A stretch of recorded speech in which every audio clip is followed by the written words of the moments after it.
کہتے ہیں کہ بنی اسرائیل کا ایک شخص کو اختیار دیا گیا کہ تیری زندگی 100 سال ہے، اور اسے بتا دیا گیا تو اس نے سوچا کہ میری 100 سال زندگی ہے اور میں نیکی اور اچھائی کی تکلیف کو کیوں گوارا کروں۔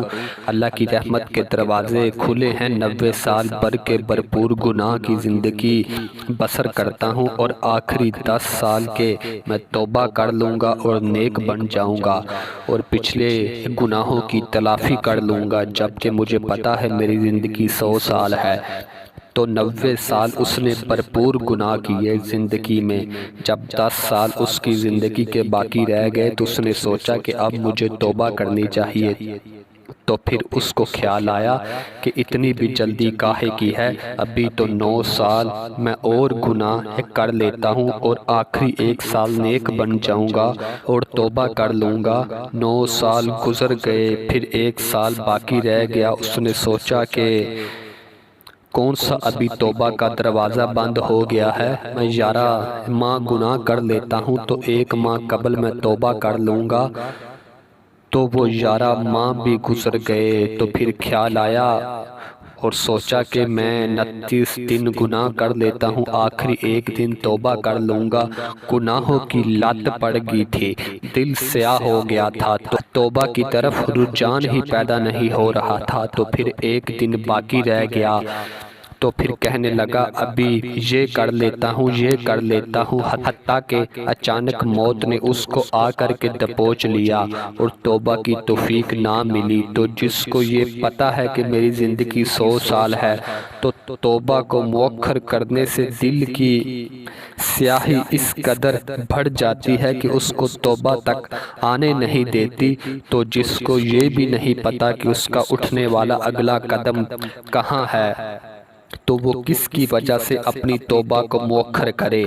تو یہ موت کی تیاری ہے، ہر لمحہ اللہ کے حضور پیش ہونے کے لیے تیار رہیں، نہ جانے اٹھنے والا اگلا قدم کہاں ہے۔ شیخ سعدی فرماتے ہیں سانس اندر گیا ہے پتہ نہیں پلٹ کے واپس آتا ہے کہ نہیں، باہر آیا ہے پتہ نہیں پلٹ کے اندر جاتا ہے کہ نہیں۔ موت اور زندگی کی کہانی اتنی ہے، وہ اللہ جس نے تمہیں اس لیے پیدا کیا کہ وہ تمہیں پرکھنا چاہتا ہے کہ آخرت کے لیے اچھے عمل کون کرتا ہے۔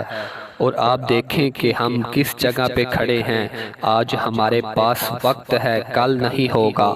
کل کا پچھتاوا اس سے بہتر ہے کہ آج کا پچھتاوا، اور آج کا پچھتاوا ہمیں توبہ کی طرف لے جائے گا۔ کل کا پچھتاوا سوائے حسرت بڑھانے کے اور کچھ نہیں ہوگا۔ اس لیے کثرت کے ساتھ موت کو یاد کرنے سے ہمیں توبہ کی توفیق بھی نصیب ہوگی اور ہماری آرزویں بھی قلیل ہوگی۔ حضرت یعقوب علیہ السلام نے اسرائیل سے وعدہ لیا تھا کہ میری روح قبض کرنے کے لیے اچانک نہ آ جانا، پہلے کوئی قاصد بھیج دینا کہ میں موت کی تیاری کر لوں۔ ویسے تو اللہ کے نبی کے دامن میں گناہ کا ایک دبہ بھی نہیں آ سکتا اور وہ ہر لمحہ تیار ہی رہتے ہیں۔ اس کے باوجود تعلیم امت کے لیے بہت ساری چیزیں ہوتی ہیں۔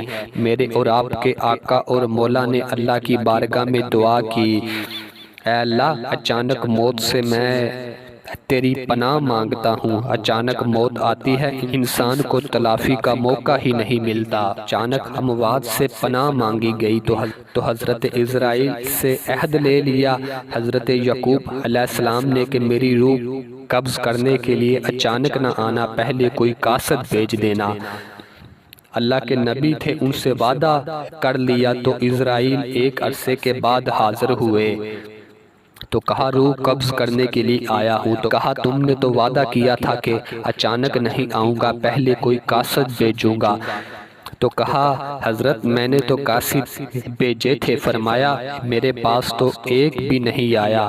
عرض کی حضرت آپ کے سامنے کتنے لوگوں کی موت واقعہ ہوئی، یہ میرا قاصد نہیں تھا تو اور کیا تھا؟ یہ اٹھتے ہوئے جنازے یہ میرے قاصد نہیں تھے تو اور کیا تھے؟ آپ کی داڑھی پہ سفید بال اترے یہ میرا قاصد نہیں تھا تو اور کیا تھا؟ جب بنائی کم پڑنے لگے، جب عزائے مدمحل ہو جائے، جب چلتے چلتے ہوئے ٹھوکریں لگے، جب بولتے ہوئے لکنت آئی تو سمجھ لو پیغام موت آ گئی ہے۔